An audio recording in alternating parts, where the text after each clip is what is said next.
Welcome to another episode of the Straight Up Chicago Investor Podcast. I'm Tom Shellcross, licensed agent with Second City Real Estate. With me as always, man, just glaring at me at the Zoom today, Mark Ainley, owner and founder of GC Realty. Mark, you looks like you're dying to say something.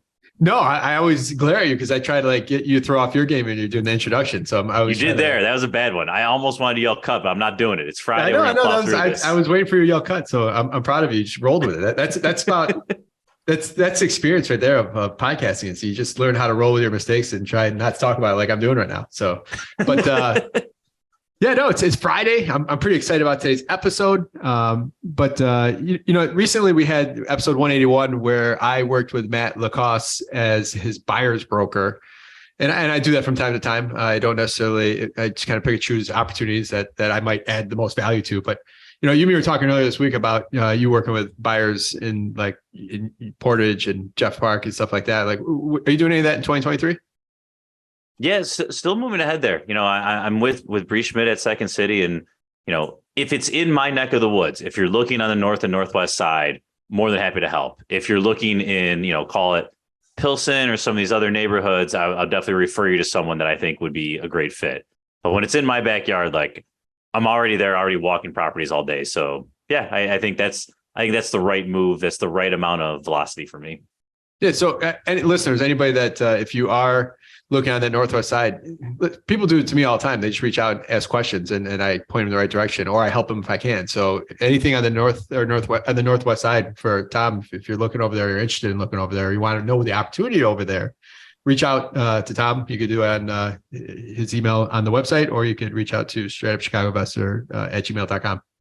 Obviously you're gonna get the biased point of view though. Born and raised over here. Yeah, it's the greatest part of America, Portage Park. And no crime, nothing ever has happened ever again. So yeah. So well, cool. What do we got for the housing provider tip of the week here?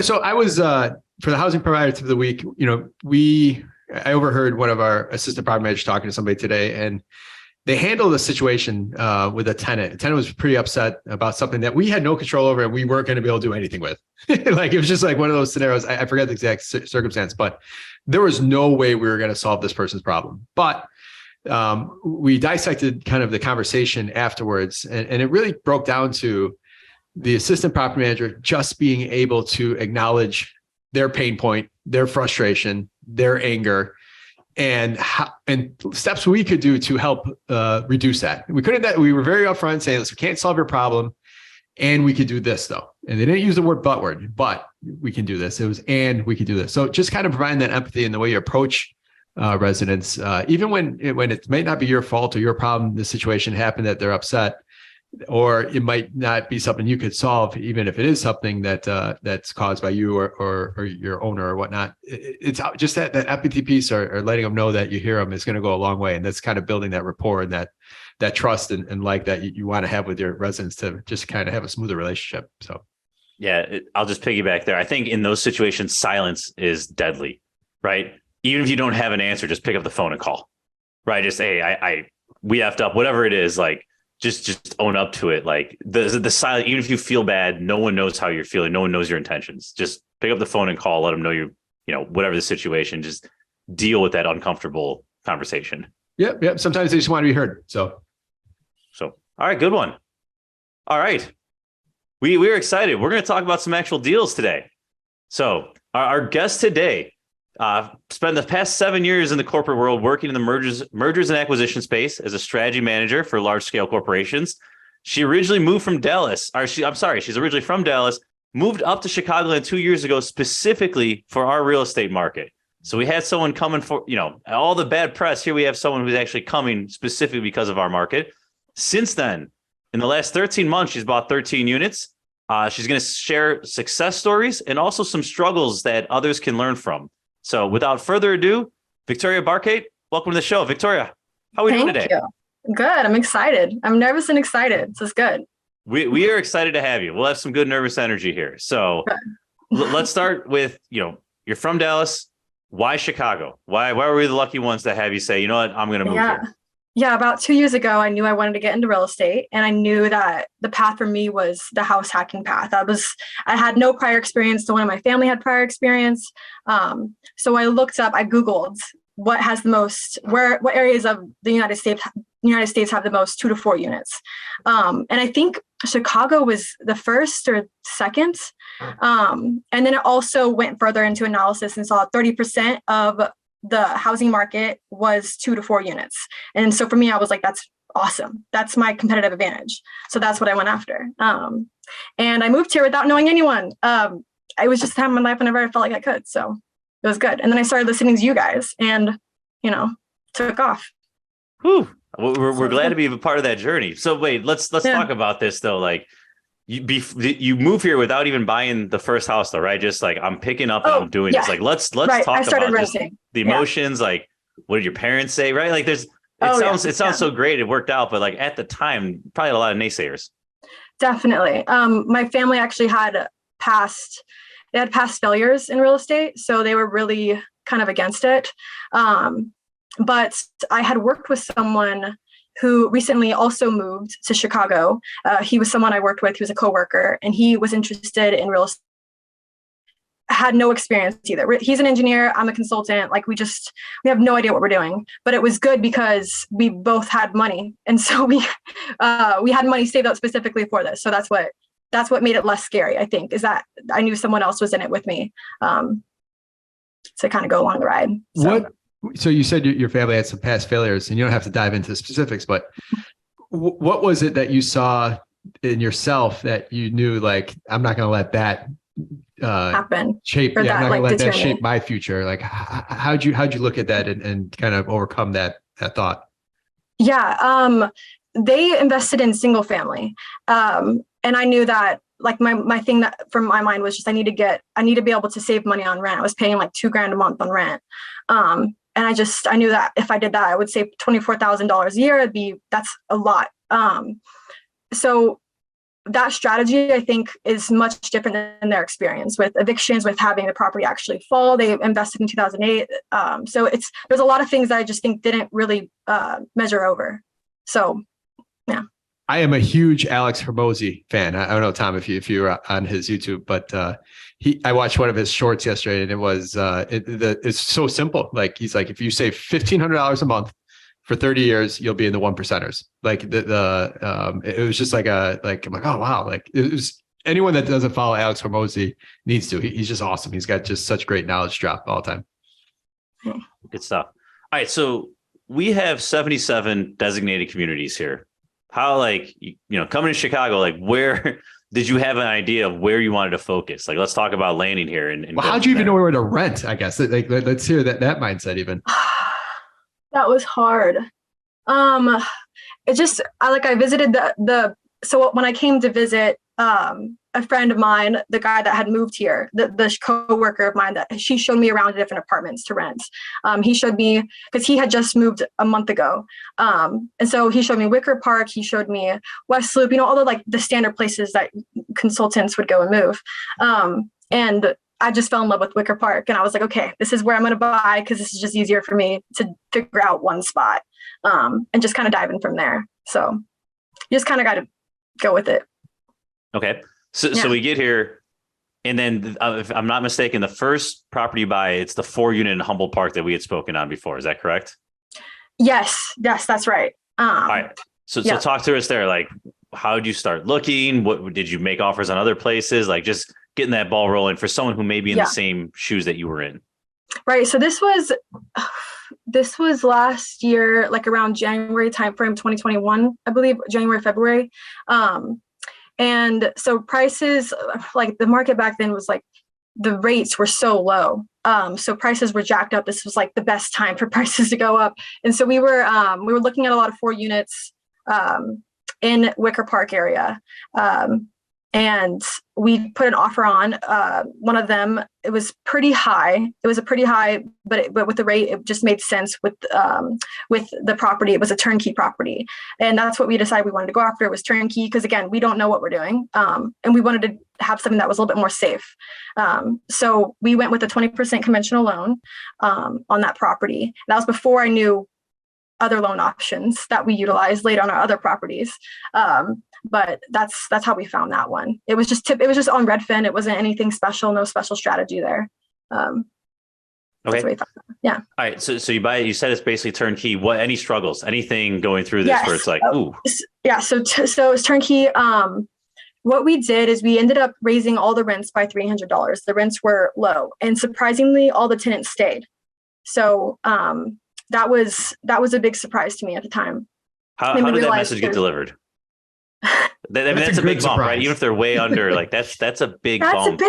For me, I would have left. I still am surprised. The message was delivered over the phone. I was super nervous doing it. I was like, you don't have to decide now. You can think about it, look around in the market, let me know what you think. And immediately on the phone, all of them were like, no, we'll stay.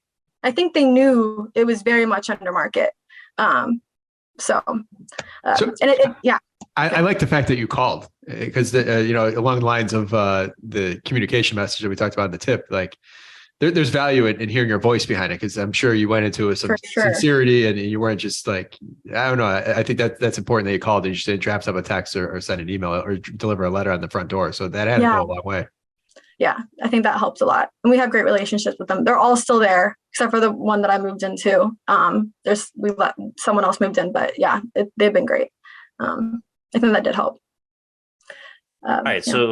So the first one, I mean, I could see why you get addicted here, right? You move in, all of a sudden your rents are, $900 a month more than what was provided, like without doing any rehab. It just went up 2% on the cap rate, like overnight. Yeah, the real estate, this real estate, you got 3% loan or 3% interest rate. Like, yeah, this real estate thing's great.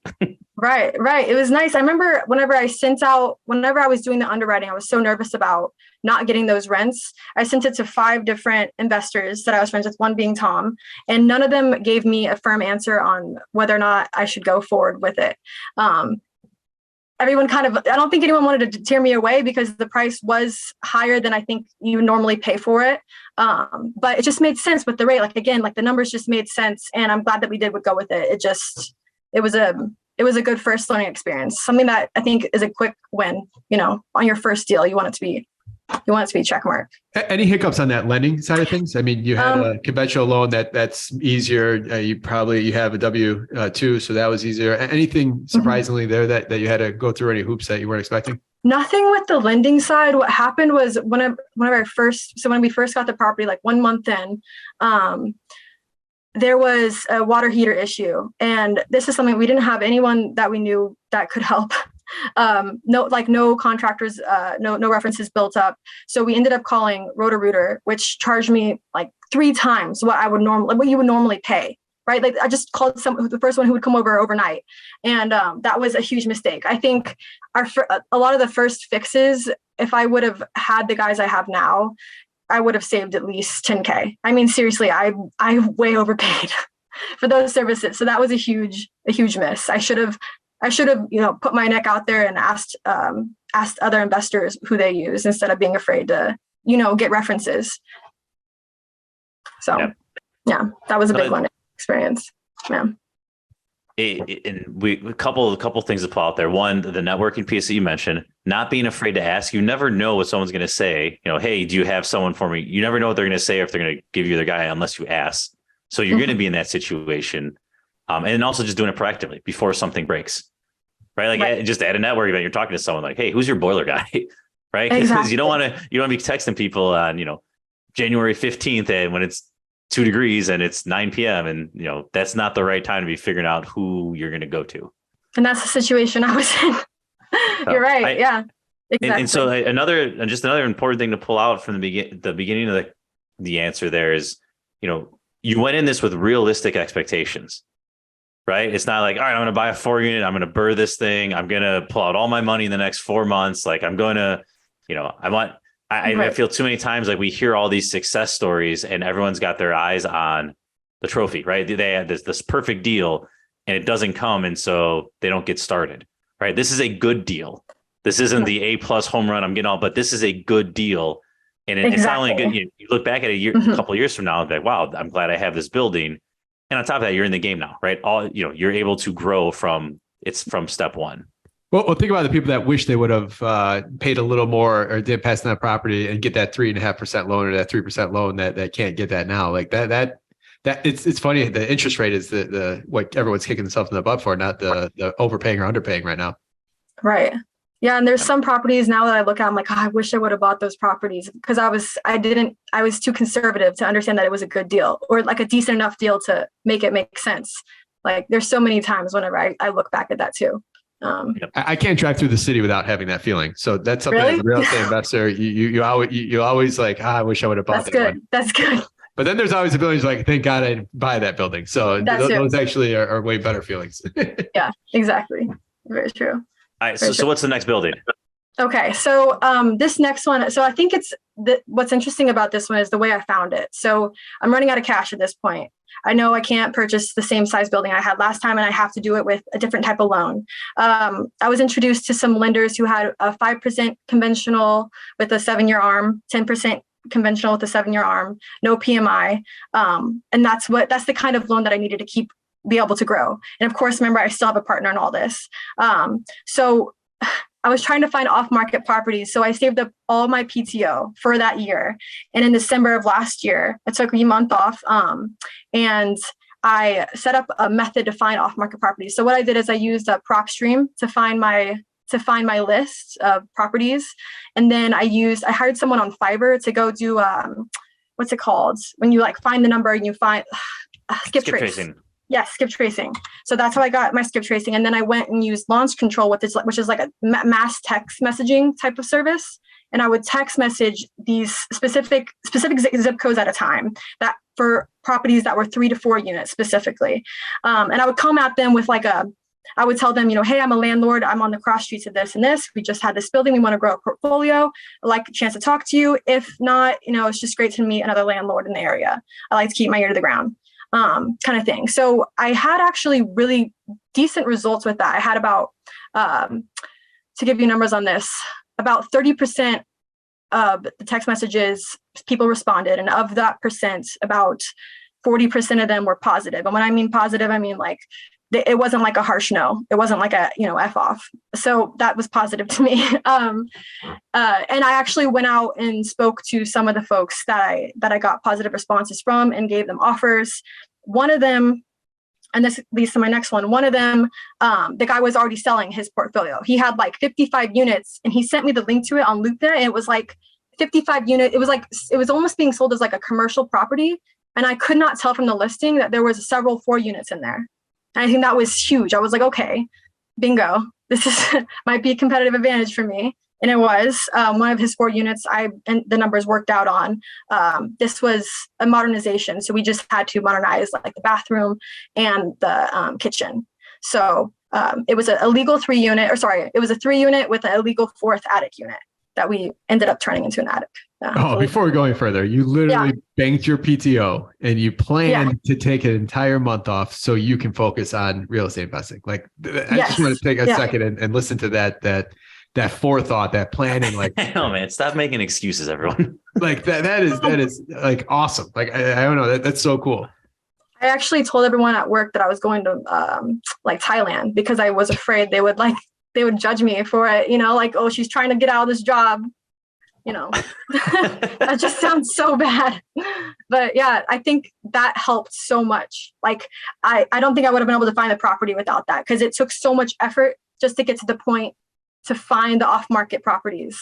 And then once I went back to work, I still hadn't found it yet. I had to keep on doing it, but I already had my process set up. So it was so much easier. It was just so much easier. Yeah. So the mass text, you did that all Wicker Park. You stayed in the same neighborhood, correct? Wicker Park, Avondale.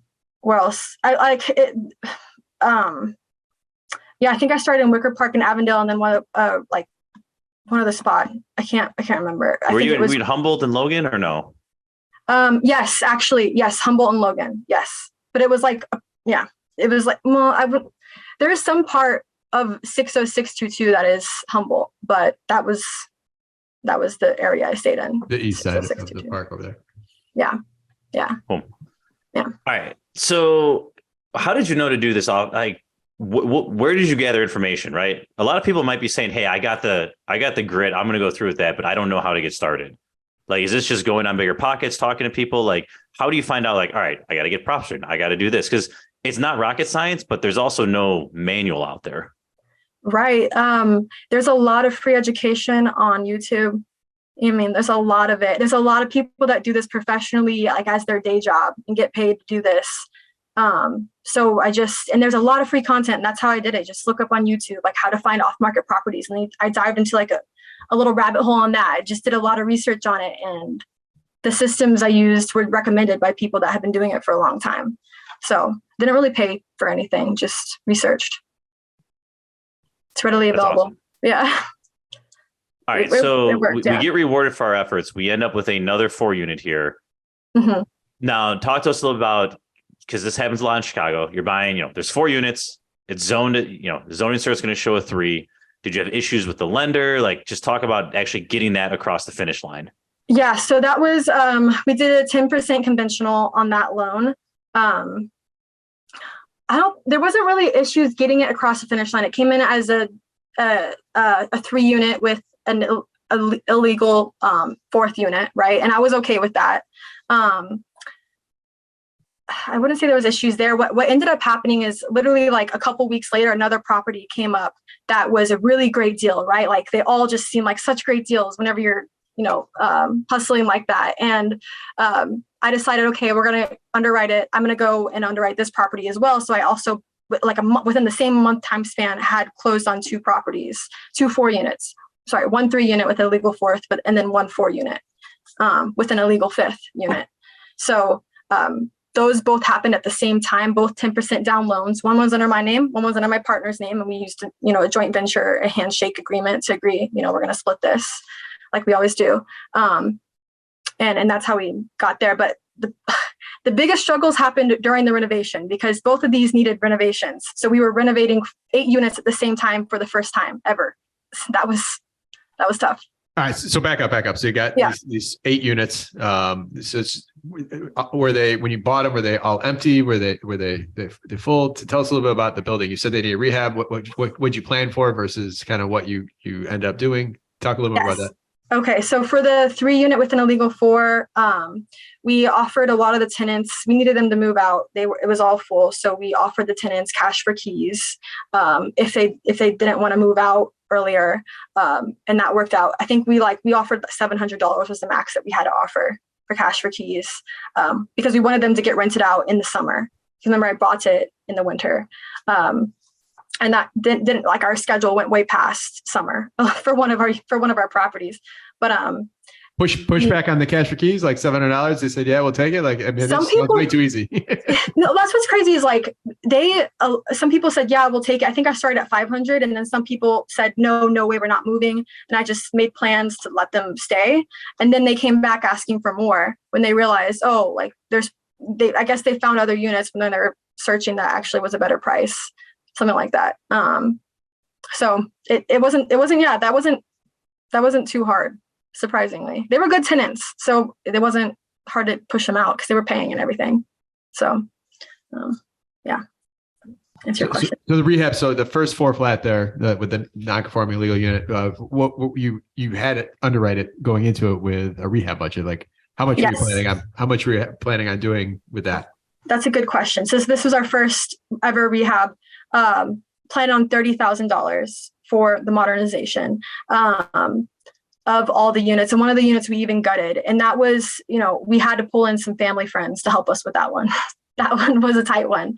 But it made us a lot more confident going into the second property with the rehab. We had already had all our contractors set up. We had all our our relationships. So it was a lot. So we have kind of like a standard look that we have everything go through. And, so $30,000 is not a lot. Like I know. I mean, you had to have a lot of family and friends and your own kind of sweat equity in there. It was my job to figure out how to renovate the bathrooms, and then my partner's job to do the kitchens, and he did it with his stepdad.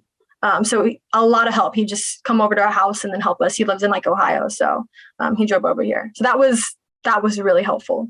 What did you learn about that experience? Like, I think when you're in there trying to figure out how to do things on like listen, that's shoestring. like what did you learn about just the rehab business, I guess, and going through that? Well, I will say, before we bought the properties, I hired two contractors to come take a look at it. So they did a walkthrough, and I would write down everything they were saying that would need to get that, the price for everything. And I would send it to them afterwards, ask them if they would change anything on it. So I got that rehab budget from them, actually. And I'm not doing crazy stuff. It's just replacing, I'm not replacing the the cabinets. I'm just, doing, a new granite, stuff like that, new flooring, which my partner put a lot of sweat equity into. So a huge learning process, and we got mad at each other quite often during that process. Yeah, it was not a fun summer for me. I'll say that. So the whole time those 4 units were empty then, as you're trying to do this work on that first building? What was that? All 4 units were empty while you're doing this. So were you doing all the units at one time? Yeah. So 3 of the units I was doing at one time for this first building, and one of the tenants stayed, was in the bottom unit. We had them keep paying. So that helped out with our holding costs. It helped out. Did they complain at all during construction, or were they cool, or This tenant was really cool. And we also decreased her rent a little bit because she was so cool about it. And she still keeps an eye on everything. We live next to Section 8 housing, and there's a lot of issues over there too. So she always helps us. It's so, I can't even, the amount of times my tenants, having good relationship with my tenants, has come through for me in different situations. Yeah, it's been helpful. So I'd say having good relationship with your tenants. One other thing I did learn that I would say something that I messed up on too when I first got into this was I had a tenant that we asked them to move out, the cash for keys. And I was supposed to give them a security deposit back within, I think 45 days is the requirement on the RLTO. I had forgot to give it back to them. I completely forgot. And it was day 60, and they messaged me saying, hey, because you forgot to give it back to us, or you forgot to give back the social security deposit, the security deposit. I think you have to give them 1 month's rent or something like that. That's the fee for it. And they knew that. And they messaged me and they said, hey, because you were nice to us, we just want the security deposit. And I was like, yeah, of course, so they could have got me there. So that was really, really nice. It's 3 times plus attorney fees if you end up in court with something like that. Really? So your report dodged a bullet there. So that's cool. Seriously did. Yeah. They could have gotten that. Yeah. Talk to us about the other 4 flat. You cleared that one to cash for keys. You got them all out. You got similar type rehab. Tell me about that. So this one was a little bit different of a rehab.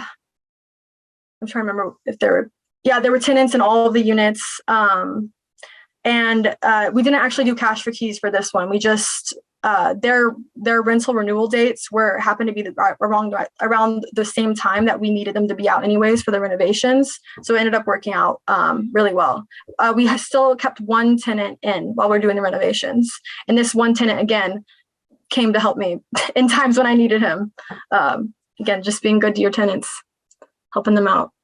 And I can explain more about that in a second. Yeah. So let's go there. I guess before going there, one thing that you mentioned that I want to pull out is, having arguments with your partner, right? I think that's, maybe I view the world differently, but, I think that's healthy, right?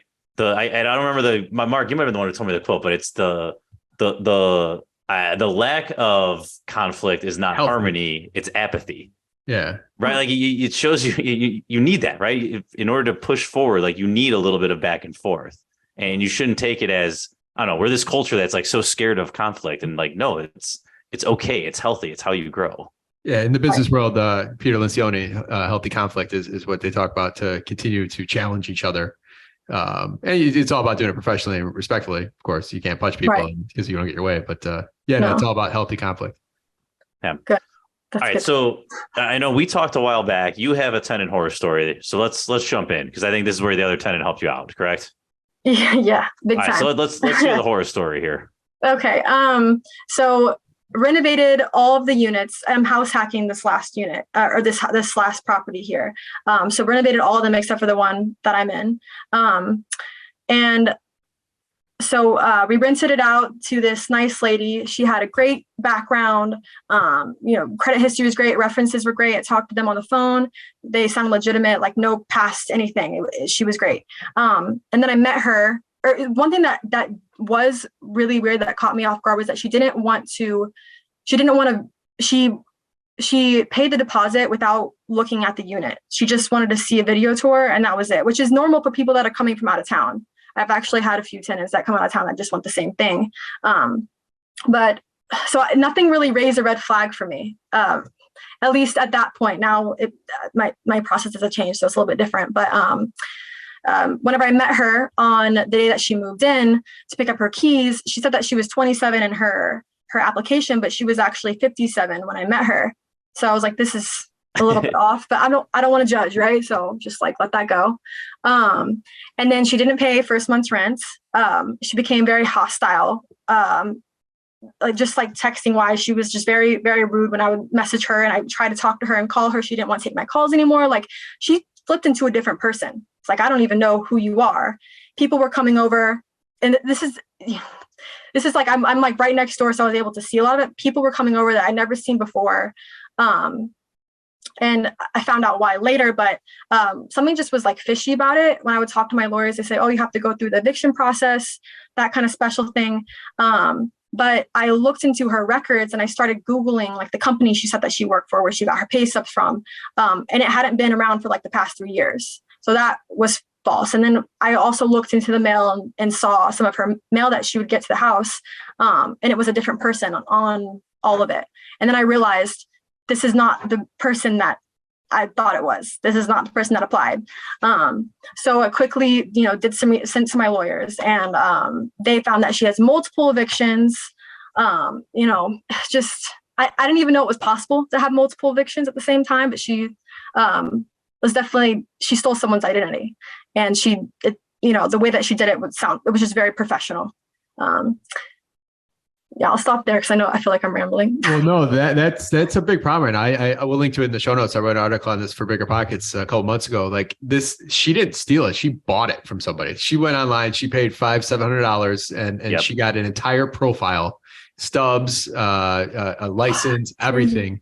And then they go in. And it's always like that. It's one of those too good to be true scenarios. So like perfect credit, no background, like in hindsight, you see like some of the flaws, like, oh man, like, but the front, and this is important for everybody to listen to. The front it makes it look so good, and they're so sweet and they're so nice, and it ends up not being them, and they just take possession, and then you have to then go through the process. And some of them actually do pay and buy it, and they're trying to be legitimate tenants, but they're just so messed up that they couldn't ever get approved themselves. So a lot of those will crumble after 7-8 months.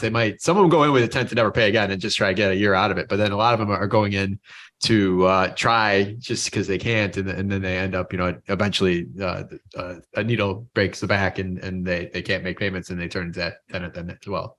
So yeah, it's a crazy problem right now. We actually just upgraded our screening stuff or criteria to be able to scan the documents to see like the bank statements, because even the bank statements, like we scanned a fake Bank America one versus a real one, and it's crazy just the little things that anyone just looking would never think twice. Right. Oh, yeah. That's insane. Just the Jeff Weinberg tip here. I know like with everyone that he screens, whether it's a reference or whatever, he'll be a little off with the information to see if they say anything, right? Whether you're talking the past housing provider or reference, like he'll intentionally feed them, Jeff, who's doing the screening, will intentionally feed them the wrong information to see if they correct them or not. If they don't correct them, then it's like, wait a minute, like they're saying yes to whatever I'm going to say here. And then like you get more exaggerated with it to see if they just keep saying yes and be like, all right, this is fishy here. Right. Yeah. And that's what I should have done, because all of her references I talked to were her friends. They like knew what to do. Well, the funny thing is with all those, whenever I talk to people that have those, and we've had a couple of them at GC, when you call those reference numbers back 2, 3, 4 months later, they don't exist. Nothing works anymore. So like those are all kind of like short-term, like Vumber type numbers that are out there solely for that deal. Yeah. Well, like what got really messy about this was not only was she not who she said that she was, she stole someone else's identity, but she also had another fake identity that I found out about too. Because I would get calls after the listing came down and everything from tenants that were like, hey, I'm supposed to move in this month. I don't have any information. And I'm like, who did you talk to? And she was showing the unit, pretending like she and her husband owned the property, owned the building. So she had the keys and she was able to show it as an empty unit. Like there wasn't a lot of stuff she kept in there. So she was able to show it as an empty unit and got a couple people on the tenant side scammed as well, because they paid deposits as well to get the property. So it left me with a lot of work there as well. How do we get out of this? Yeah. What are the steps? Yes. Okay. So this is something that one of my lawyers, he mentioned to me, he said, it sounds like with her not really being there, it sounds like an abandonment situation. And there's a section in the RLTO that's for abandonment where it says, if the tenant has not been there within 32 days, has not been on the premises, has not said that has not responded to you or said any, or I forget like the exact wording. It's like in 32 days, if they haven't responded to you and they have no intent of paying or staying written, then you can cause for abandonment. And that's the method that we decided to go with because it was technically true. She was not the person that was on the lease. So she hadn't really been there. And there is a risk to that. And my lawyer mentioned, there is a risk and you have to be okay to take that risk. At this point in time, I was okay with the risk. The legal fees that would come up if she ever wanted to, file a lawsuit, good luck because you're gonna have to file as someone that you're not. But I was okay with that at this point. So we sent the notice to her and I put up cameras so I can find out when she's there and when she's not there. And then there was like a moment in time when I knew she wouldn't be there. I went to my tenant that's above her, the one that I'm friends with, and he helped me move out all of everything that she had in there. We locked the doors, changed the keys. And by the time she came back, I had written the notice for abandonment. And then I also written another notice for, falsifying, her records and committing, class 2 identity theft, stuff like that. So she was not happy. I have the recordings of it. She was throwing everything around. It was bad. So she came back. What did she do? Like she call you screaming? No, she didn't even try and call me. Like even she stopped talking to me. She just wouldn't talk to me. So you saw it on the cameras. Yeah, that's how I knew she left. And she tried to sneak into the windows, but luckily my partner suggested to put up like the window blockers, like I don't know what they're called, like the sticks that hold it. But she tried to get in through the windows and luckily we had that. She was not happy. And she didn't even take half of her stuff with her. She just left and she had a lot of nice stuff there. I had a lot of scavengers come by and actually take most of it. She never came back. It was very odd. Well, that's good. I'm happy that worked out with not having further complications like you could have with those risks. Yeah, exactly. It's, Man, those sleepless nights, a year later, it's a funny story, right? It was like, I'm telling you though, when you don't know who it is, you really do worry about it more than you should. Like, it's not like a normal eviction. It was a lot of anxiety came out of that, but I'm glad that it's over for sure. So, all right. So we got that building humming along. We got past the tenant horror story. Yeah. What's next? Like, are you still actively looking at buildings? If so, where are you looking in Chicago? Yes. So I'm still going to be, for my next outlook in 2023, I definitely want to keep buying buildings. Still, I'm planning on doing one building a year. At this point, I'm also looking for other partners as well. I think for me, the key is just to have partners will help you build. I think that's a huge key to my growth is just going to be able to have that. I have another great type of partner is like a veteran partner because they have great loan options. So I have another partner that we're talking about also doing something where they can have the VA loan, the 0% down loan while they're trying to get started. I'm helping them kind of transition to it. Just using all of my resources with that. So that's also another growth option where you don't have to use a ton of money down, especially with high rates right now. It just makes a lot of sense. You have such great energy. Like, where do you get this from? Where's your motivation come from? Like, you didn't want to be a consultant when you were growing up. Like, where does this all come from? My dream is to buy a business. So I love investing. I just like I don't really like invest in stocks. I like investing in long-term plays. So next year as well, like part of this, I want to buy a business, buy a company. I'm looking at property management companies in the Dallas and Austin area, just to kind of build on what I have going on right now while still be able to invest in Chicago. That's just my dream. And I just love it. It's very similar, very, very similar to buying a house. The process is very similar, just different type of investment strategy. I know a property management business sale broker in Texas. If you want, I'll make an introduction. And so I really would. That is awesome. Yes. I'm doing the whole thing. I'm actually about to take off work in a couple months because I'm about to do the thing where I just layer in my Thailand. Back to Thailand. Let's go to Thailand in a couple months. Back to Thailand. Buy 10 more units. Exactly. Yeah, I'm saving up all my PTO and money. So that's where I'm at next. What you've done a lot. Think about just how much you know now that you didn't know 2 years ago, right? Talk to our listeners a little about what did you do? Like, did you go to networking events? I mean, I know you said gracious words about the podcast, which we appreciate. What else? Like, what have you done besides the obvious jumping in and doing it? But what are some other things you've done just to set yourself up for success? Yeah, so I think it's mainly I would read a lot. I would listen like podcasts. That's how I get most of my information is through podcasts. I would also network a lot. I would go to all the networking events that they had here for real estate. Every single one of them I would go to and just meet people who are also doing it. One other thing that I think was huge for me was I for my first 3 properties, I had another investor-friendly realtor that was able to guide me through a lot of it. So, I mean, I can't tell you the amount of value that they gave me because I was able to leverage all their contacts for their past renovations, what they did. So that was so helpful rather than getting it on my own and finding it and learning from that. That was huge. Just having they were almost like a mentor, that you paid. All right. So who are the investment-minded brokers you're working with? Give them a shout out here. John Westbrook and Michael Scanlon, who both were on one of your podcast episodes as well. I originally found Michael from Bigger Pockets, though. He's awesome. Just a beast on Bigger Pockets. He has that blue check mark.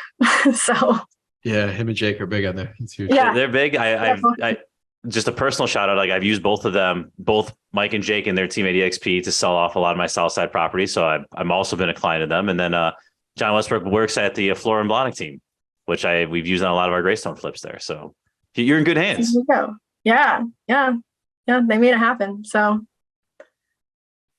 right, Tom, you ready to wrap? Let's do it. All right, Biggie. All right. Question 1, what is your competitive advantage? How have you been able to do this? All these units in such a short time, so much energy, working a full-time job. How have you been able to do this while so many people wish they could? My partners. It all comes down to my partners, realtors that help me, and the other investors that have helped guide me through this. If I don't know something, I go and ask them, and they are so willing to help. So, yeah, having good partners. What is the one piece of advice you would tell someone that is yet to buy their first property here in Chicago? Use a investor, a realtor who has multiple investment properties in the type of investment property you're looking at and has had success with it. That's the biggest key for someone who hasn't done it before. It's like a best way to get a mentor. All right. Yeah. When you're not in Thailand, what do you do for fun? Oh God.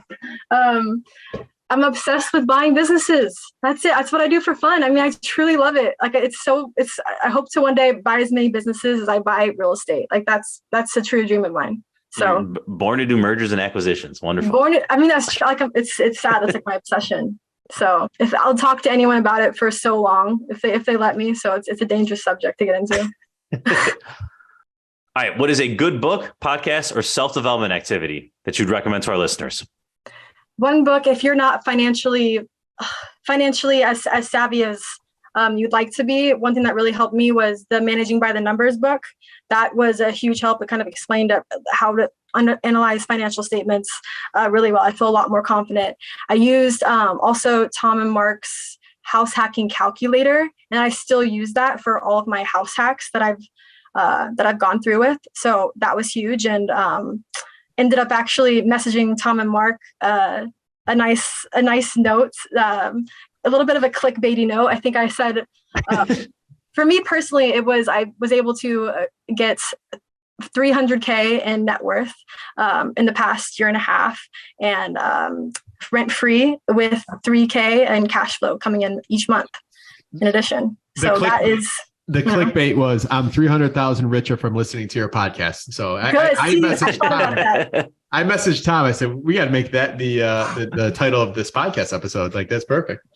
That's awesome. And while we're talking about the calculator, we'll link to it in the show notes. Huge shout out to Alex Ferrero. He was the original one who helped put that thing together. And we're still providing a ton of value to people out there. It really is. Yeah. I recommend it to everyone that, is looking to do the same thing. So awesome. Well, we appreciate it. Yeah. All right.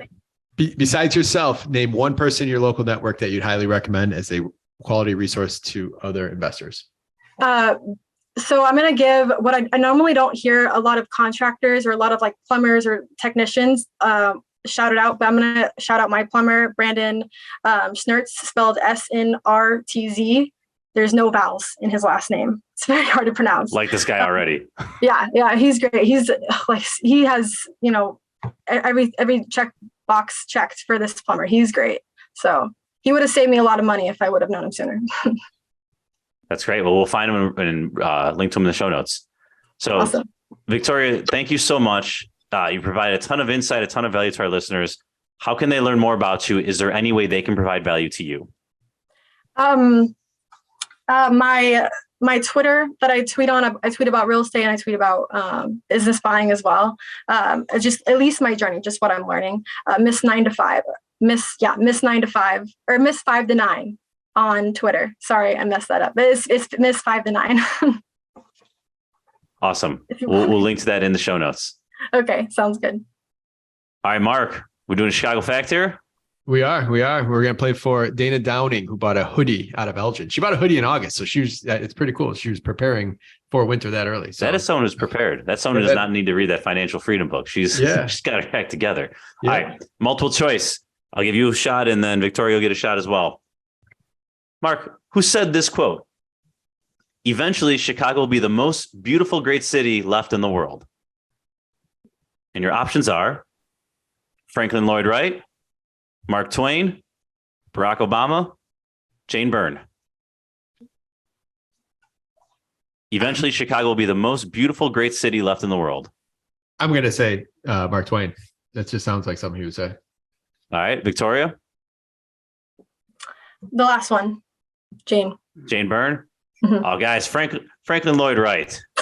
I didn't know he talked. It was too obvious with the architecture. I've never heard a quote by him. Like, his quotes are just like his buildings. Like, so I've never even I don't know much about him, I guess. That is a valid point. So I eliminated him right away, just out of like. Yeah, those were hard choices. The middle two were okay. And Mark Twain's just known for like his sayings and his comments like over the years. So I thought for sure. So, all right. Well, I apologize, Dana Downing. We will put your name back in and get drawn again. You could win. Buy a T-shirt for the spring. We'll do this again. Yes, and if we know you were good now that you're a planner, you'll buy it next month. So perfect. But thank you, Dana, for a person checking out our merch store. Victoria, thank you for coming on here. Tom, thank you as always. Listeners, go onto our merch store, buy something, and get your name put in for the Chicago Fact prize that we do every podcast episode. You heard Victoria talk about the house hacking calculator here today. Go on there, check it out, download it. It's free. You could use it. It's an awesome tool. You got to check it out and run your numbers on there. Or if you have a friend that you can refer it to them as well to realtors. You could use it for your clients. So check that out. Victoria, thank you again for coming on. Tom, thank you as always. And listeners, we'll see you next week. Thanks all. Thank you.